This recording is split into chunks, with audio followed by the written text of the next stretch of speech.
On January 28th, Israeli settlers held a conference calling for the rebuilding of settlements in the Gaza Strip.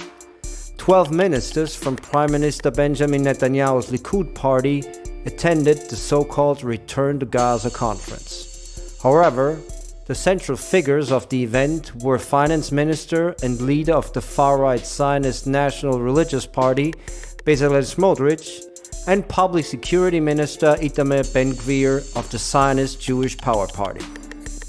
Smotrich is also an ardent supporter of Israeli settlements in the West Bank. He calls for the annexation of the entire territory. Smotrich refuses to recognize the existence of a Palestinian people. He strongly opposes Palestinian statehood, arguing that only Jews have a right to all the land of historic Palestine. Smotrich grew up in a religious Zionist West Bank settlement outside Ramallah. He has stated that his ultimate desire is for Israel to become a Jewish theocracy. In 2017, Smotrich published what he called Israel's Decisive Plan. In the document, he lays out his vision for resolving the Israeli-Palestinian conflict. Smotrich sees an inherent and unresolvable contradiction between two national aspirations. According to him, there is only room for Jewish national self-determination.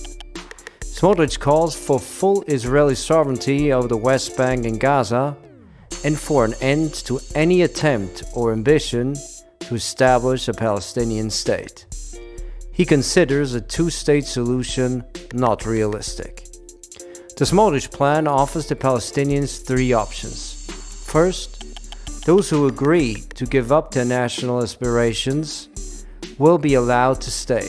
However, they will only be granted autonomous self-government at the municipal level and will not enjoy Israeli citizenship rights.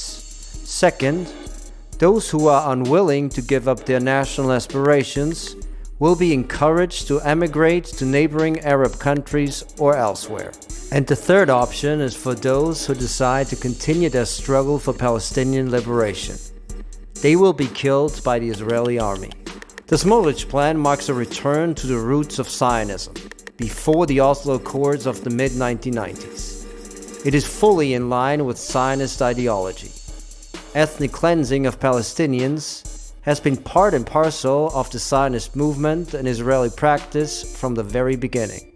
During the creation of the State of Israel, the forced displacement of Palestinians, the expropriation of their lands, and the resettlement of these territories with Jewish immigrants were key objectives of senior Zionist leaders. After 1948, they became an integral part of Israeli policy. Therefore, there is no fundamental difference between Netanyahu's policy and the Smotrich plan. Nor is his refusal to recognize the existence of a Palestinian people new. In 1972, Israeli Prime Minister Golda Meir declared that, quote, there was no such thing as Palestinians, unquote. Since the Hamas attacks of October 7, large sectors of the Israeli public, especially the younger generation, have internalized the logic and rhetoric of the Smotrich plan.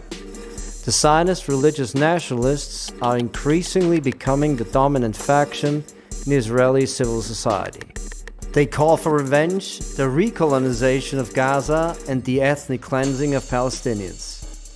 The Zionist religious nationalist parties also dominate Netanyahu's coalition government. In late December, Netanyahu reportedly said that quote-unquote voluntary immigration was the direction his government would take. A month later, he tweeted that he would not give up any part of historic Palestine. The goal of Israel's current military campaign in Gaza is to make the territory unfit for human habitation and force the local population to flee to the northern Sinai Peninsula. Israel is also currently lobbying countries in South America and Africa to accept refugees from Gaza. In the West Bank, most Palestinians will not give up their national aspirations and accept a subordinate existence in a Jewish, supremacist, and repressive apartheid state.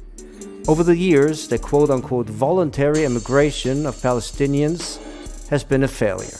This leaves the use of force as the only option to expel Palestinians.